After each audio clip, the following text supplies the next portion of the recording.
And finally, let's talk about Part D, SB's legacy strategy and methodology. As you mentioned earlier, the key to stealth is that the loose functionality needs to be integrated into the software, essentially in a city-like format. That is, the development architecture and process need to be city-like. This is crucial, and with a city-like format, urban studies are in place. When a restaurant receives a lot of customers, it will likely be served in a city-like form. The kitchen will then be able to manage the ingredients in the city-like container, which can then be broken down into manageable chunks. SB10 does this with value streams. So, you need to break down and organize the content into manageable chunks, like a meal or a meal plan.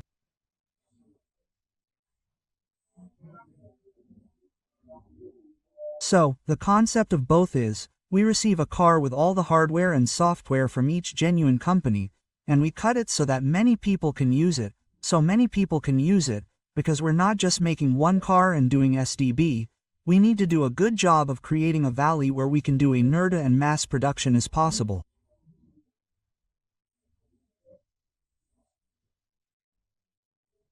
And at this time, we're talking about how the A and V models should complement each other well. So, what's important here is that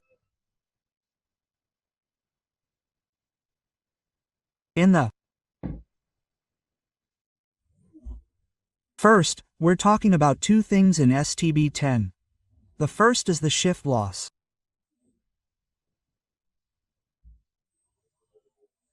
Model that we're developing, and when we come to AUTOSAR, there's also QM. On the AUTOSAR side, Q, yeah, what is the representative Q on the AUTOSAR side? It's only visible through the camera, yeah, I'm not the one who's seeing it. Yes, I'm not the one using the car camera to see outside. If someone gets hurt because of the wrong driving, that's a problem. So, let me explain with an example what this V-model shift hard drive soft-wet classification means for the AUTOSAR. AUTOSAR typically has about 6 cameras. There are 6 of them. So, the camera line exists for AUTOSAR. Yes. So, if the car is parked, the camera is an AUTOSAR. AUTOSAR is driving, so it prevents accidents. So, you can use the camera function when the car is parked. What QM does is, the camera can be used to check if the car is owned by the owner. If it's the owner, it opens the car door. That's QM. But it's the AUTOSAR camera. Yes. So, to create a new service with shift dose, you can move the existing EDA's camera and create a new service. Another thing is that using the EDA's camera, the car can exercise and sweat. Then, the EDA's camera sees the user and says, "Oh, the owner is drenched in sweat. We should turn on the air conditioner and automatically turn off the eco function." Quote, yes. This has nothing to do with ACA, B, or CD. It uses the energy camera.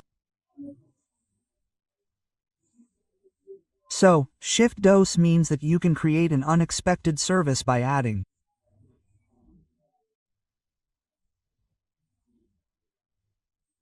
it to QM and subtracting it. Yes. You have to do a good job with shift dose. Next, what is shift level? What is most important these days is end-to-end AI-based VLA.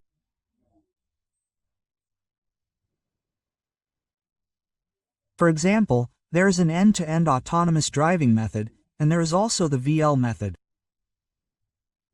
What these two have in common is that they use AI to drive autonomously using an AI model. Yes, but to drive autonomously using an AI model, you have to create an AI model.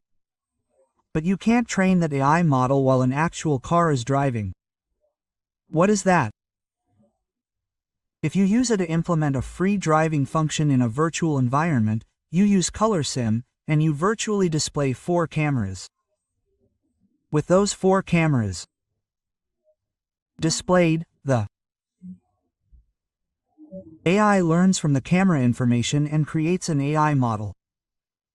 Once created, you can transfer it to an actual car, verify the AI model, and mass produce it.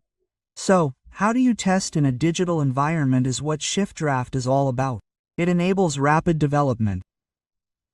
For example, let's say a SB vehicle has been released and you want to develop a third-party application, but you want to check what the vehicle clip is. In a virtual environment, a vehicle clip is already provided, and third-party application developers can develop innovative applications for that vehicle clip without worrying about safety. So, in the case of China's IJBOC, for example, there's a vehicle clip example. On the highway, with a huge number of vehicles. Controlling the vehicle steering system allows third-party applications to create services. Yes, controlling the steering system. Yes, they like APIs. What I mean is, this is similar to Shift North, but there's a huge backlog of vehicles. If the steering wheel is removed, the vehicle is pushed back so badly that no fatalities occur. However, to control the steering wheel, a new service could be added. Even in such a scenario, Shift North could be applied. The important thing is that it can't be done in an actual vehicle. In a virtual environment, we can test whether Shift North is possible through a digital environment. We can create an initial MVP through Shift Left. Yes. So these two factors are crucial. As you can see, if you have a hardware-centric, real-world environment, A, B, C, D, and a software-centric, QM environment, this LC-level service can be Q medium in certain environments. As mentioned earlier, there's no ashlight, but if the vehicle is stopped, a camera can be used. Yes. Then, it can be queued. Why? Because the vehicle is stopped. And there's no one inside. Because no one's driving. So, while the ETA function is high, if the car is leveled, there's no one in the car, and there's no one around, it can be a real-world problem. In that case, what services can be removed from SIFNOS? The important thing when removing them is that the APIs are all defined. Yes. China has already sorted this out. But Japan hasn't done it yet. So, they say the API is the most important. So, what do we do with the API? Let's create a fast MP. Let's provide a commercial-grade financial service. That's important now, and then there's model-based development. Yes, developing it in Battery 16. Yes. So, what are we going to move from the existing central computer architecture to the central computer? For example, it's not a hardware-software separation. From a hardware perspective, what will the existing issues, lower functions be moved from the center computer? Yes. That's what we're defining. A representative example is integrating e-portamentos and EDAs. Integration. Yes. And moving the body control function into a single control function within the zonal function issue. Body position.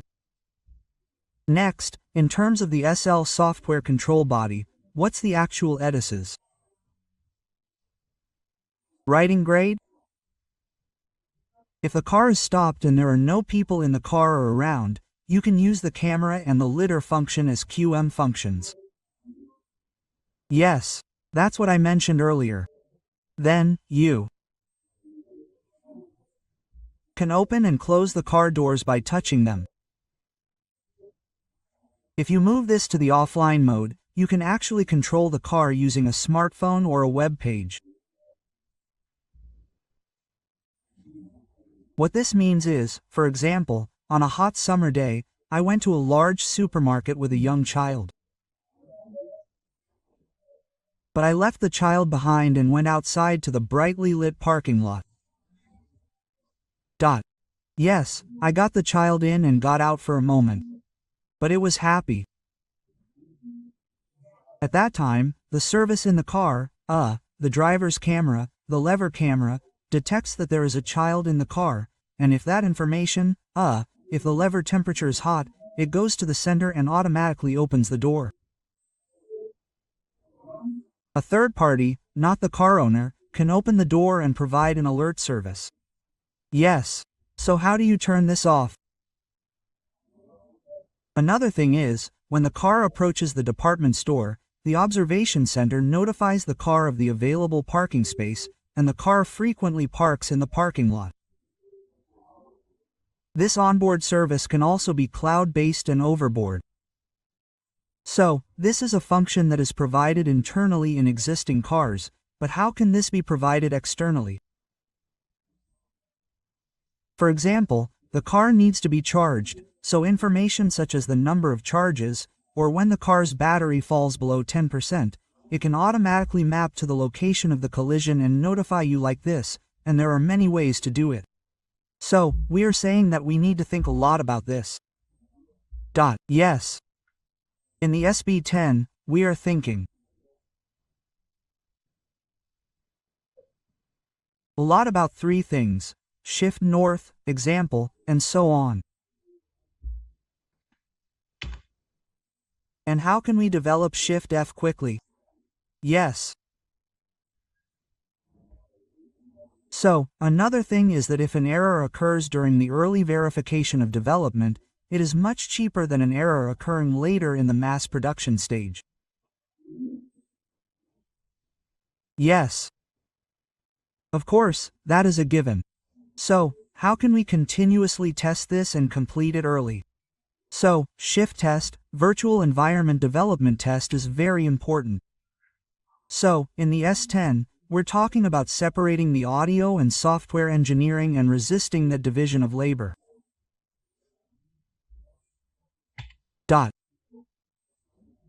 And even if we develop the V model, if we focus on this, the development time for each V will vary.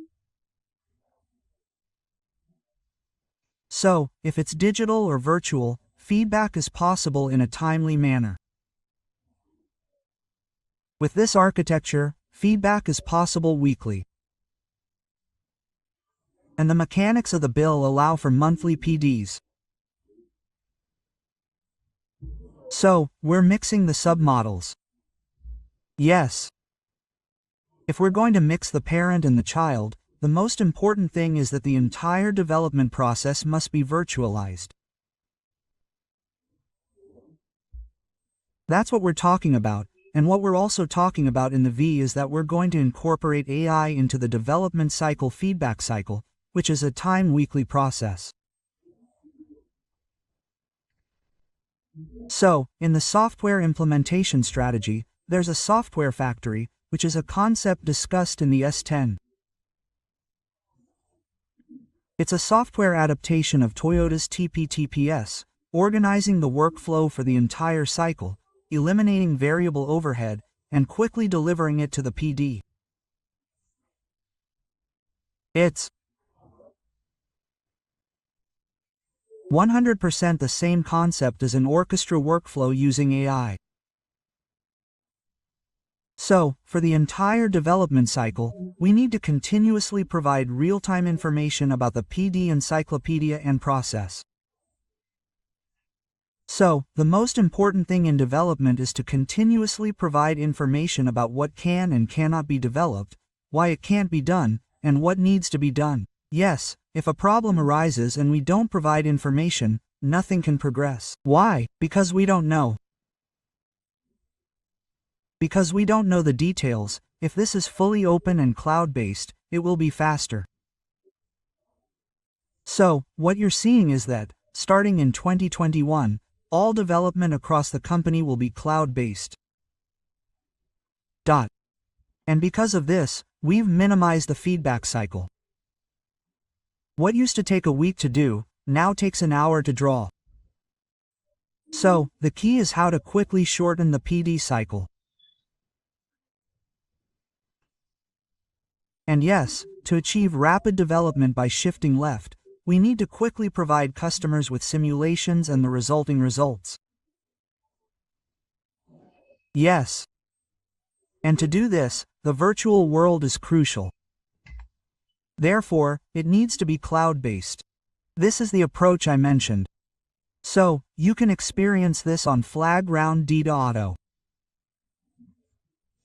And to enable this experience, we're offering it on the Flaground Digital.auto website, which is currently in the middle of the data report. So, my company will also provide third-party volition development through the S-Vehicle API in the Amazon cloud environment, developed through the SB102 process. Currently, the company already has a product with the SVADA board. That's why this is so important. Next, regarding cement-based systems, you've probably heard a lot about SIL, MIL, and HIL. There's one that already exists, and one that doesn't exist here. It's human in the loop. Yes, we don't have it here. Human in the loop refers to a human verifying the results created by AI. Yes or no? Yes. Hit. Yes, we don't have it here. Yes. So, the testing strategy for this is the most important. And now, for SB, you can connect it to a PC and do everything. This can all be done in the cloud, using a web browser. Already, yes. And it came out. 100% virtualization is essential for each vehicle. This is the most important. Yes, 100% automation of vehicle reliability. Yes, so, the first company to do this was BMW. BMW has been working on this since 2019. Yes. So, all of BMW's autonomous driving functions are now developed 100% virtual. Yes, of course, Tesla is also doing this. Tesla, yes. So, complete virtualization is the most important. This is important. The next important thing when achieving this virtualization is that different parts suppliers are supplying them. Yes. But what's really important here is that if we do it completely virtual, there are currently 100 issues. Yes, it's impossible to handle 100 issues. Yes. But, as I mentioned earlier, if we have STB vehicles, the total number of issues per vehicle will be 10. Yes, if we reduce it to 10, it's possible. Yes. We're moving in that direction. So, what that means is, if only the software is affected, supply will be affected. For example, in the case of Toyota, they're using the Dongwook issue for different models. It's easy to say that the body for the Avante, Sonata, and Zenith is essentially the same. But they're only changing the software. Yes, if you look at it, it's like a virtualization. Yes, but they're only changing the software.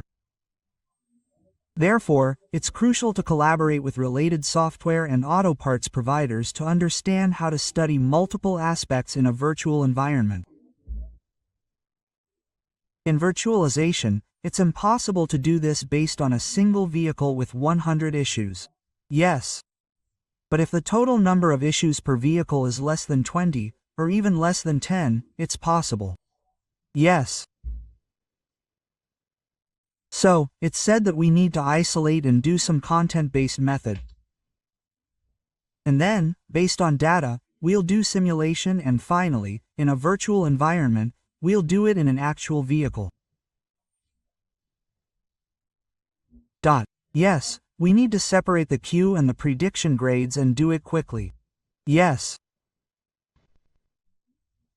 And regarding the sensitivity, we need to consider the milk powder level and automate it so that we can quickly win in each country by considering whether the service is available or not.